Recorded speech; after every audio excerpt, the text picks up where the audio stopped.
Mga kabakal, mga kaidol, may ngayon ano nga tayo rescue. So, shout out sa inyo mga kabakas. So, coffee break muna tayo mga igan. Gusto ko lang i-share tong ating mga kaibigan gagawin bangkang sagwan lang pang 2 tao mga igan. So, break coffee muna tayo.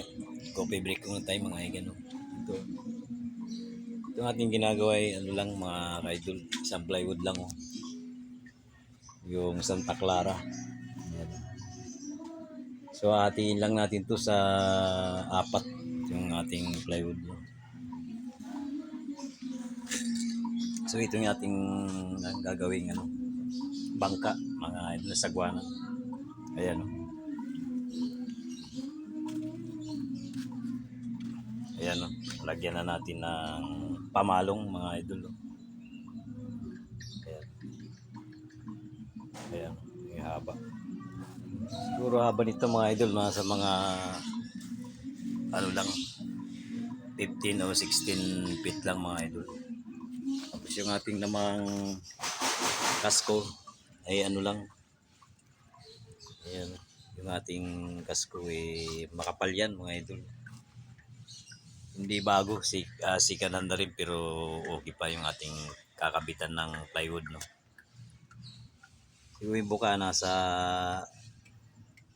ang buka nito nasa lang 10 inches lang ang buka ng ating kasko mga idol. Ayan.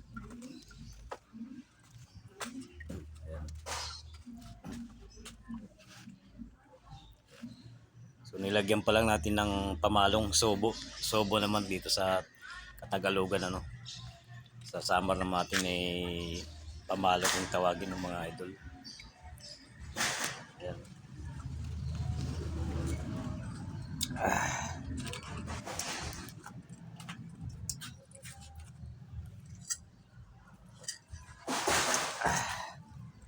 Tara ilapag natin yung ating video mga igan.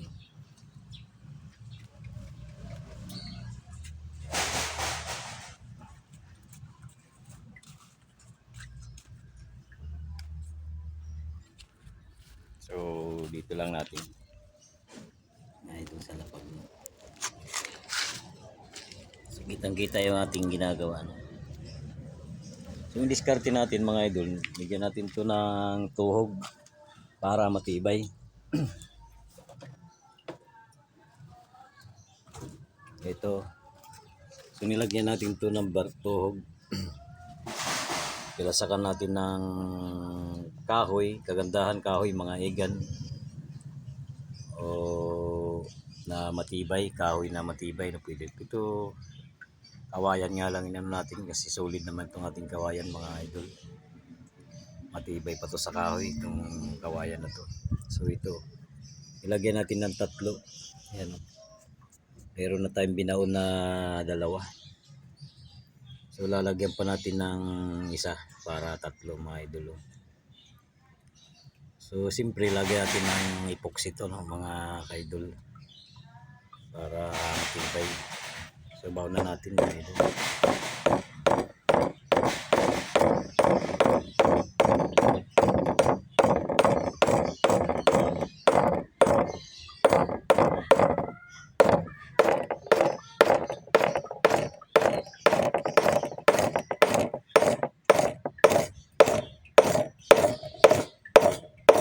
Ayan, so maganda ito sa mga idol dito sa ating dugtungan Yung ating dugtong bali na ganito to mga igan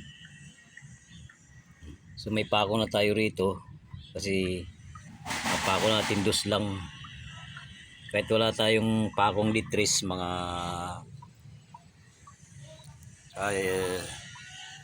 kabakas, kahit wala tayong pakong litris sapat na itong ating 3 tuhog natin kasi disagwan lang naman to. Pero kung gagawa tayo ng bangka na malaki, siyempre gagamit na tayong tornilyo na may may lalagyan na natin ng may thread siya, no? Yung tornilyo. Kung malaking bangka, no? Pero ito maliit lang naman, so okay na ito. Dati kasi itong dimotor mga igan, ito pinutol natin, no? Yung ihi niya, oh. Ayan, ginawa nating sagwanan na lang na maliit mga igan. Dito meron din tayo mga idol. So kabit natin, mas maigi kung meron tayong solid na stainless kagaya nito, ay maganda, the best to mga sa ating dugtungan, no? So ito kawayan lang natin nilagay, tsaka isang stainless, no? Dalawa okay na yan, matibay na yan mga idol. Ayan, so ito kakabitan natin ng plywood. So matrabaho pa to mga idol, kumbaga malaking trabaho pa to, no? Kasi ito iukit pa natin yung plywood, tapos lalabrahan pa to, no? Ayan, so inabangan lang muna natin ng pamalong. So dito lang, kahit wala tayong pakong ditris na tanso, dos lang, dito lang tayo nagpako ng dos dito at tinuhog na muna. Tagos to mga idol. Ayan, kita sa ilalim, no? Ayan. Ayan. So tagos yan yung ating yung tuhog natin, tagos yung lock, no, mga idol. So kahit wala siyang ditris na pako, okay na rin, medyo matatag na rin siya. Ganun din ginawa natin sa kabila.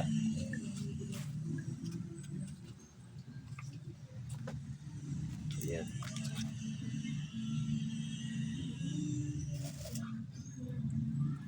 So ayan, so ito next Sunday naman gagawin uli natin to, yung tingnan natin kung makakabitan na natin ng plywood. Lalagay pa tayo ng mga pamusti rito mga higan, pamusti. Yan, pupustihan pa natin to. So siguro kaya naman tapusin sa mga 2 araw. Mabuting-ting na kasi to, eh.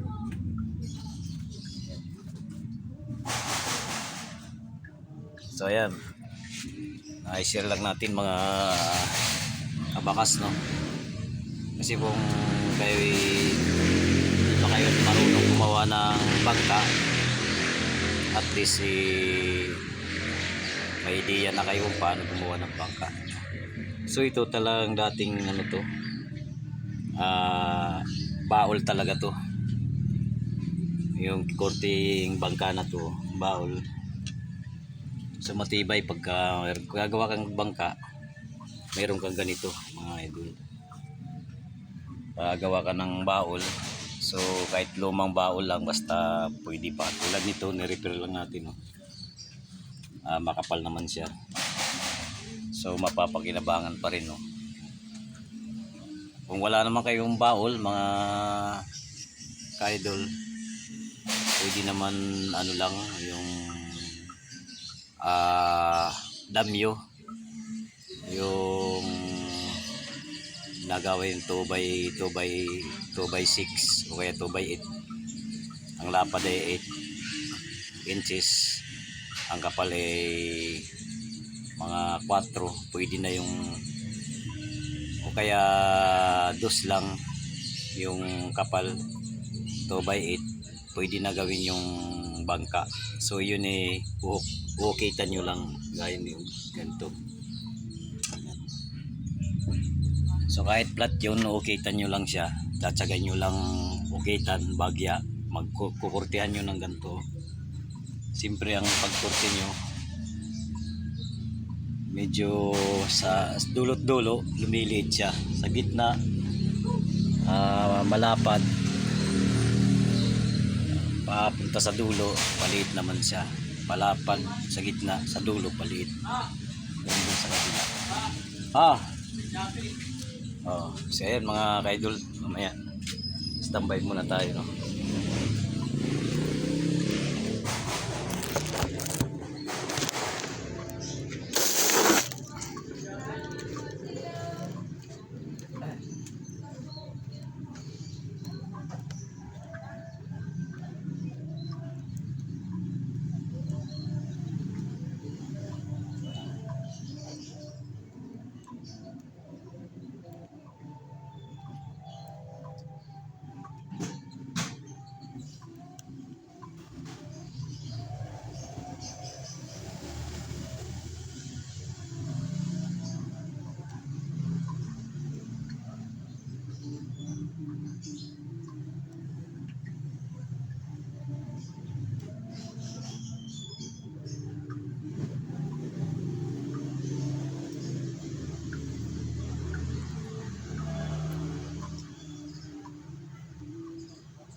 So, pasensya na mga ka-idol kasi siyempre may nagtawag na sa atin. So, tuloy ulit tayo, no? So, bibigay natin ng ah sa pag bubuo ng bangka. Malaki man yan o maliit, halos isa lang ang proseso ng pagbuo niyan. Depende lang yan sa kung patitibayin mo o yung mga gantong malilit lang sakto lang, no? Ayan, no? So yung huli kong nasabi kanina yung damyo pwede na gagawin nyo lang curtain ito. Ayan. Tapos siyempre dulo maliit, tapos yung lulot dulo palilitin nyo lang, labrahin. Tapos tsatsagayin nyo lang siyang hukayin siya, no? Pwede rin. Tapos lagyan nyo na ng plywood. So pakita rin natin yung paano maglagay ng pamakuan ng plywood, tsaka yung pagplaster ng plywood sa susunod nating paggawa nito, so ngayon ito lang muna ipapakita natin yung pagkabit ng pamalong, mga ka-idol, no? Pagkabit ng pangalong. Ayan, no? Sa sunod ipakita rin natin mga ka-idol yung yung pagkabit naman ng pamakuan ng plywood natin. So ayan, dito lang yung ating video muna mga kabakas. Sana ay magkaroon din kayo ng kunting kaalaman sa pagbuo ng bangka, no? Mas maganda yung medyo marami tayong nalalaman, no?